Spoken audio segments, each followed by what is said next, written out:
মনোনয়ন দেবো, কাকে মেম্বার বানাবো, কাকে গ্রামে মাইল শুরু হয়ে যাবে। আর আওয়ামী লীগের লোকগুলি তো লক্ষ লক্ষ হাজার কোটি টাকা নিয়ে বসে আছে। আপনি দেখছেন বিভিন্ন জায়গায় চুরি করে 15 জন 20 জন মিছিল করে আপনার গালি দিচ্ছে, আমার গালি দিচ্ছে, আমাদের সবাই গালি দিচ্ছে। এরা তো এখনো অনেকে লুকাই যায় নাই। দ্বিতীয় শ্রেণীর লোকগুলি তো এখনো আছে, তাদেরকে ধরতে হবে।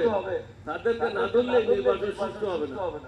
তারা তো দানব, তারা তো মানব না। তাদের সাথে মানবের মতো ব্যবহার করে কোনো লাভ হবে না। তাদের প্রতি অত্যন্ত কঠোর এবং কঠিন হতে হবে। তাদের রাজনীতি বন্ধ করতে হবে। তারাও তো অনেকে রাজনীতি বন্ধ করেছিল। সুতরাং আমরা তাদের রাজনীতি বন্ধ করতে এত প্রেম প্রীতি কেন, কি কারণে? তারা আমাদের ছেলেদেরকে হত্যা করেছে, এটা তো কোনো অস্বীকার করার কিছু নাই। এই দেশের গণতন্ত্র তো তারাই হত্যা করেছে, তারাই তো দলীয় ফাংশন করেছে, তারাই তো 72 সংবিধান করেছে। সুতরাং তাদের প্রতি, দেশদ্রোহীদের প্রতি কোনো মায়া মমতা দেখার কোনো অবকাশ আছে বলে আমি মনে করি না।